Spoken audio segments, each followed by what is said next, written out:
আসসালামু আলাইকুম রহমতুল্লাহ বরকাত। সম্মানিত ভিউয়ার্স, এটা হচ্ছে খলিফায়ে ফুলতলি আল্লামা আব্দুল কাইয়ুম সিদ্দিকী রহমতুল্লাহি আলাইহির বাড়ি। এটা হচ্ছে তোরাদম মুরাউল বড়লেখার মধ্যে অবস্থিত।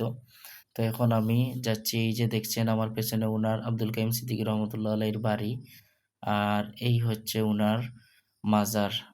উনি ইন্তেকাল করার পর আসলে উনাকে উনার বাড়িতে তোরাদম এই জায়গার মধ্যে এনে দাফন করা হয়েছিল। তো এটা হচ্ছে আমার পেছনে হচ্ছে এটা আব্দুল কাইয়ুম সিদ্দিকী রহমতুল্লাহ আলাইহির মাজার, আর এটা হচ্ছে উনার বাড়ি। এই যে পেছনে দেখছেন ওটা হচ্ছে উনার বাড়ি।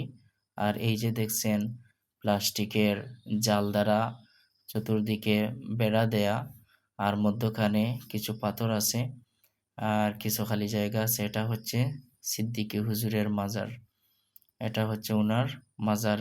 তিনি হচ্ছেন আমাদের মৌলভীবাজারের মধ্যে সেরা একজন আলেম ছিলেন এবং অনেক বড় ধরনের একজন আল্লাহর অলিও উনাকে মানতে হয়, কারণ হচ্ছে উনি ছিলেন আমাদের অনেক ছাত্রদের উস্তাদ। আর আমরা একসাথে গিয়েছিলাম উনার মাজার জিয়ারত করার জন্য। আমি এবং আমার বন্ধু আমরা একসাথে মাজার জিয়ারত করেছি ইনশাল্লাহ।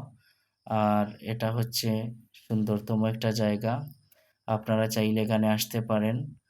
এখানে এসে দেখতে পারেন যে আমাদের সিদ্দিকী হুজুর কিভাবে শুয়ে আছেন এই জায়গার মধ্যে, আপনাদেরকে দেখানোর জন্য।